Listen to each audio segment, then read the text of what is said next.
24. Abraham était un vieillard très âgé. L'Éternel l'avait béni en toutes choses. Il dit à son serviteur le plus ancien qui administrait tous ses biens, « Place ta main sous ma cuisse, et jure-moi par l'Éternel, le Dieu du ciel et le Dieu de la terre, que tu ne prendras pas pour mon fils une femme parmi les filles des Cananéens, au milieu desquels j'habite, mais que tu iras dans mon pays, au sein de ma parenté, prendre une femme pour mon fils Isaac. » Le serviteur lui répondit, « Peut-être cette femme ne voudra-t-elle pas me suivre ici au pays? Devrais-je alors ramener ton fils dans le pays d'où tu es parti? Garde-toi bien de ramener mon fils là-bas, lui dit Abraham. L'Éternel, le Dieu du ciel, qui m'a fait quitter ma famille et le pays de ma naissance, qui m'a parlé et m'a promis par serment de donner ce pays-ci à ma descendance, te fera précéder par son ange pour que tu puisses emmener de là-bas une femme pour mon fils. Si cette femme ne consent pas à te suivre, tu seras dégagé de ton serment. Mais quoi qu'il arrive, tu ne ramèneras pas mon fils là-bas. » Alors le serviteur mit sa main sous la cuisse d'Abraham, son maître, et lui jura d'exécuter ses ordres. Par la suite, il prit 10 chameaux de son maître et partit en emportant toutes sortes de biens excellents appartenant à son maître. Il prit la direction de la haute Mésopotamie, du côté de la ville où habitait Nahor. Arrivé là-bas, il fit s'agenouiller les chameaux près d'un puits, à l'extérieur de la ville. C'était le soir, au moment où les femmes sortent puiser de l'eau. Alors il pria, « Éternel, Dieu d'Abraham, mon maître, veuille témoigner ta bonté à mon maître en me faisant rencontrer aujourd'hui celle que je cherche. Voici, je me tiens près de la source et les filles des habitants de la ville vont venir puiser de l'eau. Que celle à qui je dirai, s'il te plaît, penche ta cruche pour me donner à boire, et qui me répondra, bois, et je vais aussi faire boire tes chameaux, soit celle que tu destines à ton serviteur Isaac. Ainsi, je saurai que tu témoignes de la bonté à mon maître. » Il n'avait pas encore fini de parler que Rebecca arriva, la cruche sur l'épaule. C'était la fille de Bethuel, fils de Milca et de Nahor, le frère d'Abraham. La jeune fille était très belle. Elle était vierge, aucun homme ne s'était encore uni à elle. Elle descendit à la source, remplit sa cruche et remonta. Alors, le serviteur courut à sa rencontre et lui dit, « S'il te plaît, laisse-moi boire un peu d'eau de ta cruche. » Elle répondit, « Bois, mon seigneur. » Et elle s'empressa de descendre la cruche de son épaule pour lui donner à boire. Après quoi, elle lui dit, « Je vais aussi puiser de l'eau pour tes chameaux, jusqu'à ce qu'ils aient assez bu. » Elle s'empressa de vider sa cruche dans l'abreuvoir, courut encore au puits et puisa de l'eau pour tous les chameaux.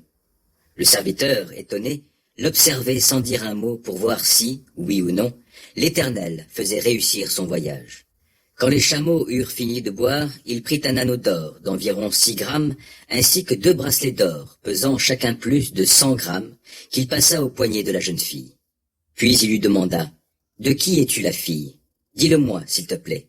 Y a-t-il dans la maison de ton père de la place pour que nous puissions y passer la nuit? » Elle lui répondit, « Je suis une fille de Bethuel, le fils de Milca et de Nahor. » Puis elle ajouta, « Il y a chez nous de la paille et du forage en abondance, et toute la place pour vous loger. » Alors le serviteur s'inclina pour se prosterner devant l'Éternel. Il dit, « Béni soit l'Éternel, le Dieu d'Abraham, mon maître, qui n'a cessé de témoigner sa bonté et sa fidélité à mon maître. Il m'a conduit dans mon voyage jusque dans la parenté de mon maître. » La jeune fille courut chez sa mère raconter tout ce qui s'était passé. Rebecca avait un frère nommé Laban. Celui-ci se précipita au dehors et courut rejoindre le serviteur près de la source, car il avait vu l'anneau et les bracelets au poignet de sa sœur, et il avait entendu Rebecca raconter ce que l'homme lui avait dit. Il alla donc trouver le serviteur qui se tenait avec les chameaux près de la source. Il lui dit, « Viens chez nous, homme béni de l'Éternel. Pourquoi restes-tu dehors? J'ai préparé la maison et fait de la place pour tes chameaux. » Alors le serviteur entra dans la maison, et Laban fit décharger les chameaux et leur fit donner de la paille et du fourrage. Il fit apporter aussi de l'eau pour lui laver les pieds, ainsi qu'aux hommes qui l'accompagnaient. Puis il leur servit le repas, mais le serviteur prit la parole. « Je ne mangerai pas avant d'avoir dit ce que j'ai à dire. »« Eh bien parle, lui dit Laban. »« Je suis le serviteur d'Abraham, dit-il. L'Éternel a richement béni mon maître, et il a fait de lui un homme important. Il lui a donné des moutons, des chèvres et des bovins, de l'argent et de l'or, des serviteurs et des servantes, des chameaux et des ânes. Dans ses vieux jours, Sarah, la femme de mon maître, lui a donné un fils, à qui il a fait don de tout ce qu'il possède.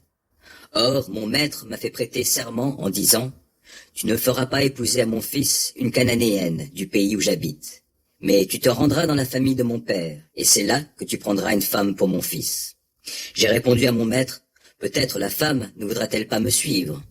Il m'a dit alors « J'ai toujours vécu selon la volonté de l'Éternel. Il enverra son ange avec toi et fera réussir ton voyage pour que tu trouves une femme pour mon fils dans ma parenté, dans la famille de mon père. Une fois que tu te seras rendu dans ma parenté, si l'on refuse de laisser partir la jeune fille, alors tu seras dégagé du serment que je t'impose. Or, aujourd'hui, quand je suis arrivé à la source, j'ai prié. Éternel, Dieu de mon maître Abraham, veuille faire réussir le voyage que j'ai entrepris. Je me tiens près de la source, la jeune fille qui sortira pour puiser de l'eau, à qui je demanderai de me donner à boire un peu d'eau de sa cruche, et qui me répondra « Bois, et je puiserai aussi de l'eau pour tes chameaux. Qu'elle soit la femme que tu destines au fils de mon maître. » Je n'avais pas encore fini de prier en moi-même que Rebecca est sortie, la cruche sur l'épaule. Elle est descendue à la source et a puisé de l'eau. Je lui ai demandé « S'il te plaît, donne-moi à boire. » Elle s'est empressée de descendre sa cruche de l'épaule et m'a dit « Bois, et je donnerai aussi à boire à tes chameaux. » J'ai donc bu, et elle a aussi donné à boire aux chameaux. Puis je lui ai demandé « De qui es-tu la fille ?» Elle m'a répondu « Je suis la fille de Bethuel, le fils de Nahor et de Milka. » Alors j'ai mis un anneau à son nez et j'ai passé des bracelets à ses poignets. Ensuite, je me suis incliné pour me prosterner devant l'Éternel, et j'ai béni l'Éternel, le Dieu de mon maître Abraham, pour m'avoir conduit sur le bon chemin chez la petite nièce de mon maître, afin que je la ramène pour son fils. Maintenant, si vous voulez témoigner une sincère bienveillance à mon maître, dites-le moi. Sinon, dites-le aussi, pour que je me tourne d'un autre côté. Laban et Bethuel répondirent, « Tout cela vient de l'Éternel. Que pourrions-nous dire de plus en bien ou en mal? Voici Rebecca, elle est là, devant toi. Prends-la, emmène-la et donne-la comme épouse au fils de ton maître, comme l'Éternel en a décidé. » Lorsque le serviteur d'Abraham entendit ces paroles, il se prosterna jusqu'à terre devant l'Éternel. Puis il sortit des objets d'argent et d'or et des vêtements pour les donner à Rebecca. Il fit aussi de riches présents à son frère et à sa mère. Après cela, lui et ses compagnons mangèrent et burent, puis ils passèrent la nuit dans la maison. Le lendemain matin, tôt, il dit « Laissez-moi retourner chez mon maître. » Le frère et la mère de Rebecca répondirent « Que la jeune fille reste encore quelques jours avec nous. Dans une dizaine de jours, tu partiras avec elle. » Mais il plaida « Ne me retardez pas, puisque l'Éternel a fait réussir mon voyage. Laissez-moi partir tout de suite pour retourner chez mon maître. » « Appelons la jeune fille, dirent-ils, et demandons-lui son avis. » Ils appelèrent donc Rebecca et lui demandèrent « Veux-tu partir avec cet homme ?» Elle répondit « Oui. » Alors ils firent leurs adieux à Rebecca, leur sœur, à sa nourrice et aux serviteurs d'Abraham, ainsi qu'à ses gens. Ils bénirent Rebecca et lui dirent « Toi, notre sœur, puisses-tu devenir la mère de milliers, et que ta descendance se rende maître de tous ses ennemis. » Alors Rebecca et ses servantes se levèrent et montèrent sur les chameaux pour suivre le serviteur. C'est ainsi que le serviteur emmena Rebecca avec lui. Isaac s'était établi dans la région du Negev, et il revenait du puits de l'Achaï-Roi. Le soir, il était sorti seul dans les champs pour se promener. Levant les yeux, il aperçut au loin des chameaux qui venaient vers lui. Rebecca aussi leva les yeux. Elle vit Isaac et sauta à bas du chameau. Elle demanda au serviteur « Qui est cet homme qui vient à notre rencontre dans la campagne ?» Le serviteur répondit « C'est mon maître. » Alors elle prit son voile et se couvrit le visage. Le serviteur raconta à Isaac tout ce qu'il avait fait. Là-dessus, Isaac conduisit Rebecca dans la tente de Sarah, sa mère. Il la prit pour femme et il l'aima.